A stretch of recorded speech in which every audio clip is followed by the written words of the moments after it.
अस्सलाम वालेकुम दोस्तों, आ देख लो जी 375 2021 मॉडल स्टैनाडाइन पंप डिस्का मार रहा 18 तवे डिस्का तो 26 का ਇਹਦਾ 26 इंच का तवा। तो 1500 की रेस से ट्रैक्टर चलने तो परफॉर्मेंस थोड़े सामने है, तो जमीन थोड़े सामने बनी, देख लो आ चेक कर सकते हैं।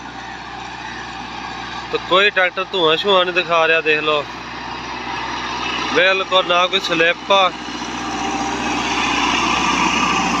चेक कर लो।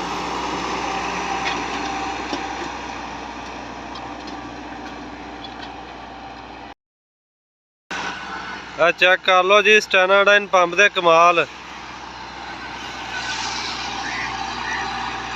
कोई धुआं शुआं नहीं, कोई ट्रैक्टर स्लिप नहीं, मोड़ ते बड़ा सिंगा ट्रैक्टर स्लिप मारदा वो भी कोई ज़्यादा नहीं। तो कार कट के थोड़े सामने देख लो, डिस्कां दा लागे भी देख लो।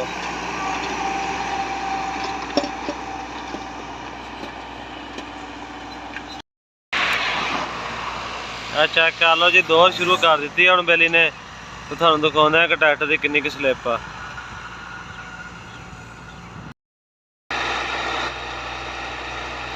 चेक कर लो दोस्तों ट्रैक्टर की स्लिप वगैरह ते धुआं वगैरह ते डिस्क का लग भी देख लो। मोड़ थोड़े सामने देख लियो,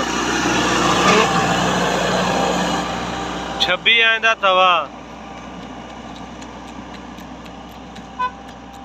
स्टैनाडाइन पंप कमाल पंप आ जी, ये बड़ी ताकत है। ट्रैक्टर रखता तो खर्चा भी को नहीं, क्योंकि 21 मॉडल जो ट्रैक्टर स्टैनाडाइन पंप च आए आ, कंपनी ने प्रैशर डाउन करता, ट्रैक्टर खर्चा भी घटा गया ਉਹਦੇ ਨਾਲ, ਤੇ ਜ਼ੋਰ ਵੀ ਜਿਹੜਾ ਜ਼ਬਰਦਸਤ ਲਾਉਂਦਾ ਤੁਹਾਡੇ ਸਾਹਮਣੇ। ਬਾਕੀ ਚੱਲਦਾ ਕੋਈ ਧੂਆਂ ਸ਼ੂਆਂ ਨਹੀਂ।